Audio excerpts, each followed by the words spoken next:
Hey, what's up? How's life? I'm having a blast. GX here over here to present to you my findings about certain aspects of the hunt for Kimeramon in Digimon World 2. Now, what is up with hunting for Kimeramon? What's going on? What am I talking about? I'm gonna explain all that in case you're someone who is out of the loop. I'll be shortly describing the whole myth and legend about finding or obtaining Kimeramon in Digimon World 2 in the US or EU version. For those of you who are coming here from GameFAQs or wherever else where you were in the loop, I'll be posting an annotation link that will take you straight to my explanation of what I found. Now, before I move any further, I just want to stretch out that I have no conclusive proof yet, and in this video I will be merely presenting some findings that do answer certain questions, but are not definitive in the case as a whole. So, for now, let's start with a short explanation of what is up, what's going on with Kimeramon, why are we still talking about Digimon World 2. It's been 14 years and this topic is still hot. So, in the Japanese version of Digimon World 2, there was an option, an additional NPC that allowed you to sync up your save data with the data from pocketstation. So basically, you could buy the game in Japan, buy an additional game, a different game completely, sync it up with your pocketstation, then use the pocketstation to play some mini games or whatever, and transfer the data to Digimon World 2, where it would allow you to field certain secret or unobtainable otherwise Digimon. Now, since in the US, in EU, well, basically anywhere outside of Japan, pocketstation was very scarce and you would have to import it, you would have to import the games. There was no market for this tool. The content was scrapped, so the NPC was removed and the option to transfer data was inaccessible in the US release. However, the Digimon themselves, which were mostly some kind of palette swaps, were in the game code still, so they all had a fully functional models, stats, and of course attacks and animations. Now, a lot of those Digimon were just boring ass palette swaps or whatever, some champions that you wouldn't really need, but there was at least one guy who really fueled the imagination of everyone, and that was of course Kimeramon. The creature in question was, really something else. It was like a Digimon version of Nightmare Fuel, where you had this Chimera type Digimon that was composed of pieces of different champion and ultimate Digimon. So, of course, anyone would want to field him, anyone would want to keep him in their team, but so far nobody knew how to get one. Now, there is the case of a strategy guide. So supposedly there was one company who worked on a strategy guide and of course released it, and they were in the know. They were talking with Bandai, so there was no reason not to trust them. And within the guide they supposedly said that, quote, players should keep an eye out for Kimeramon. Now, what does that mean exactly? Nobody knew. There was no definitive way of obtaining him described in the walkthrough or strategy guide, but just this little piece of information was enough to fuel the imaginations and let them run wild. Supposedly, someone got in touch with Bandai, and Bandai also confirmed that Kimeramon is in the game. Now, of course, this is technically true anyway, because there is a functional model and unique attack assigned to it, so it's just in the code. It's not really obtainable by any means we have figured out so far. So of course there were all sorts of myths and legends about how to obtain Kimeramon, and to this day I remember it very vividly, how on the GameFAQs cheats page you could click it and then you would see a description that Kimeramon is obtainable, but you only have a 1 out of 666 chance of meeting him at the very lowest floor of Terra domain. And obviously this was incredibly hard to actually verify, because just even with an emulator where you can up the speed of the game, even with cheats and whatnots, it would take you literally hours upon hours to check Terra domain over and over and over And not to mention that it's still just a very small chance. So technically you could go there 2,000 times and you could still not roll the dice properly or be hated by the RNG gods and still get nowhere. Okay, so basically most people gave up or nobody really cared that much. But there came a guy, Metal Kid, who claims that there is a way of obtaining this creature and it's a legit way that's in the game without any fiddling with the code or using cheats or whatever. So the story goes that supposedly the way to catch Kimeramon is you have to trigger a secret side quest after you beat the game. And the way the subquest supposedly works is that you have to go to a domain in File Island, one of the dungeons, where you would meet with Gigimon, who would be there as an NPC willing to talk to the player. And after you've done talking with him, he will send you to Digital City, where you would go to Coliseum. Now,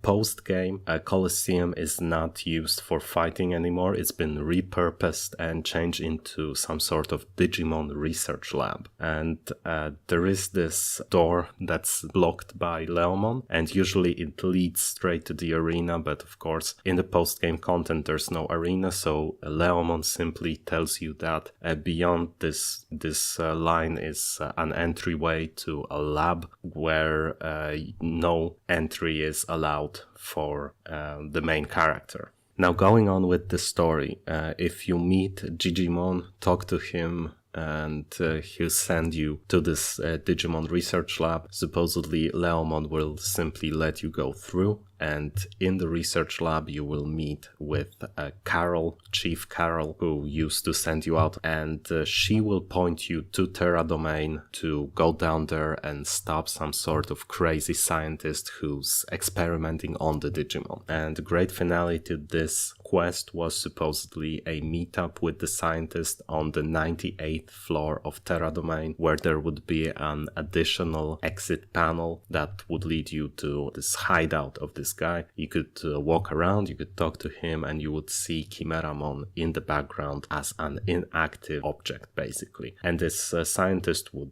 challenge you to a fight, and after the fight, if you were successful, you would be given Kimeramon as a reward. Now, with that in mind, I wanted to try and help the guys out, and, well, most of all, I wanted to see for myself if it's really true, if it's really possible.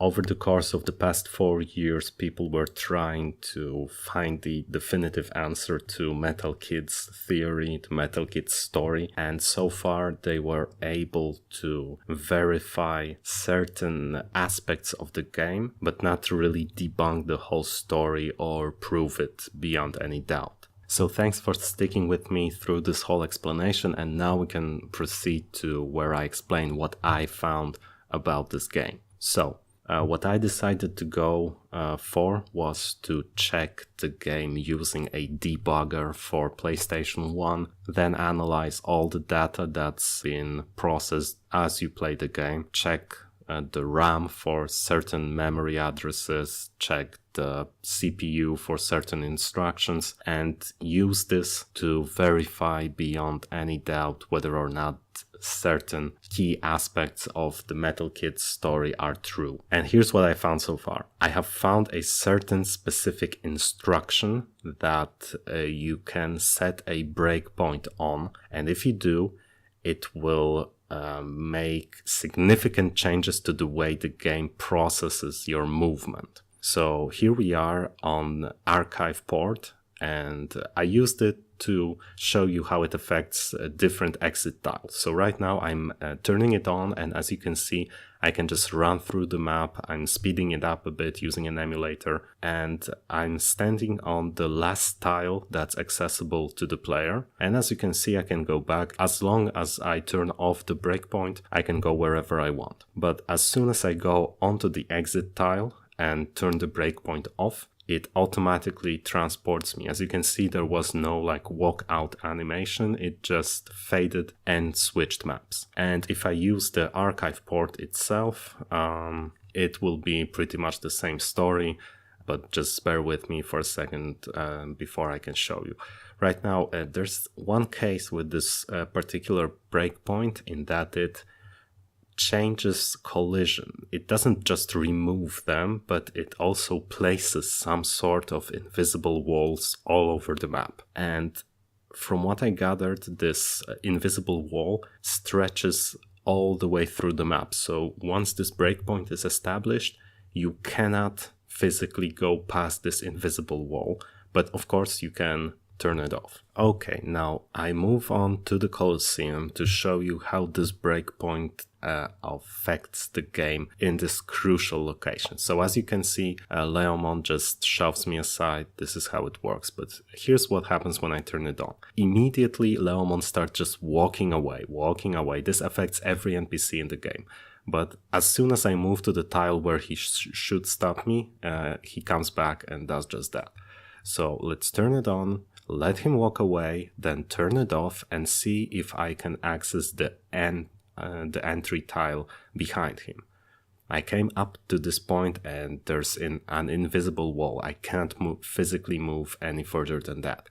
And as soon as I move to one of the side tiles, he comes back, scolds me, and pushes me back.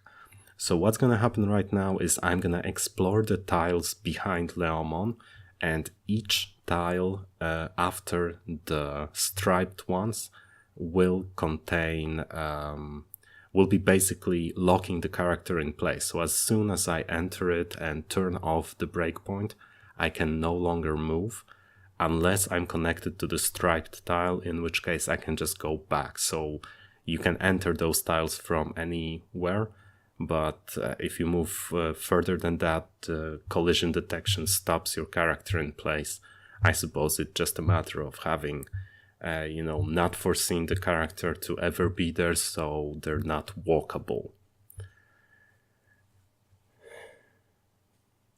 And as you can see, right now I'm moving as far as possible. Of course, there's still a hefty, long way to explore this stage, this map. Without collisions, there's a lot of empty space that's just not used at all. And if you move out of the map, it will eventually loop, so you will go back to the same point you came from. But as you can see, there's no exit tile behind Leomon. So whatever happens, even if you remove the NPC completely, you can't just enter this mythical lab, sorry.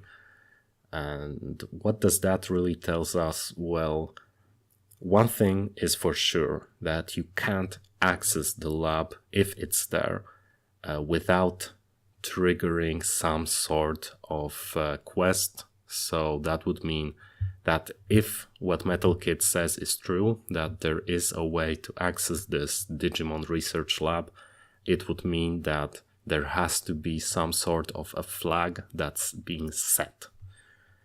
So that's my second project here. That's what I'm gonna be researching next, is trying to find out whether initiating a talk with Leomon or just entering the Coliseum makes the game look for a certain flag that would only be active if you met Digimon.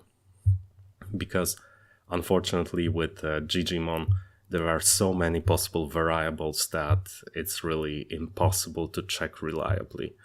So, oh yeah, and while I'm talking over here, I'm gonna be showing you this neat little thing. I'm pretty sure many of you have already seen it, but with emulator speed up over 20 times, you can check this little thing where, as you can see in the tutorial, and I'm pretty sure most of you remember, Zudokorn's Digibeetle has an amazing amount of both HP and energy points. So what happens if you run out of energy points during the tutorial? And I'm going to be testing that out. I'm just, I've already tested that. I'm just going to be showing you the results. So as the Digibeetle here is moving back and forth using the emulator speedup function, I'm just going to be talking a bit about what is still to be checked in terms of this Kimeramon hunt. So as I told you, there's gonna be a check performed by me, and I'm gonna be hunting for flags that are related to either Leomon's dialogue, because it's possible that the game is checking for flag as you initiate dialogue with Leomon, or upon entering the Coliseum. Now, I would not like that, because entering the Coliseum makes a lot of commands spring up, because there's a lot of stuff that has to be done graphics-wise and whatnot. But that's the next logical part to check. So first I'm going to be going with the Leomon dialogue and then entering the Coliseum. And here we are nearing the final stretch, and there we are. We have 1 energy point, and it turns out that it doesn't matter. So Zudokorn's Digibeetle effectively has infinite points, infinite energy points. So although the tutorial is pretty much unlosable, I'm gonna be testing that out, to be honest, a bit later, but it's not on the video, because I want to know if you can get a game over, but you can't lose your EPs over here and just be teleported back. Okay, and that is pretty much all I had to say, all I was interested in. There was just this one last piece of information. I will be right here verifying whether or not this breakpoint I found works the same way before you beat the game. So right now I finished the tutorial. I can't yet access the Coliseum, but I'm checking whether or not there are some exit tiles placed there before the game ends, and does something change or not. So as you can see, it pretty much behaves the same way.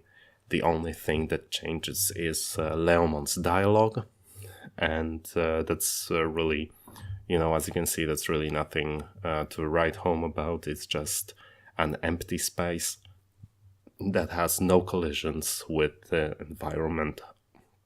Oh, should I say that is not walkable, so it has collisions all over it. You can't move out of it until you initiate this breakpoint, and that's it, basically. So, what do we learn? What have we learned here? Well, basically, if there is anything related to this subquest, we can't easily force it. So thanks for listening, thanks for sticking in. I will be trying to dig out some more info about this whole Kimeramon thing, and I hope there will be a second part of this video, maybe where I present to you some more important findings than that, but that's gonna take a lot of time, so it's quite possible that there's not gonna be any updates. If there will be, I'll be sure to post them. So thanks for sticking in. Thanks for sticking with me. Stay positive, stay strong.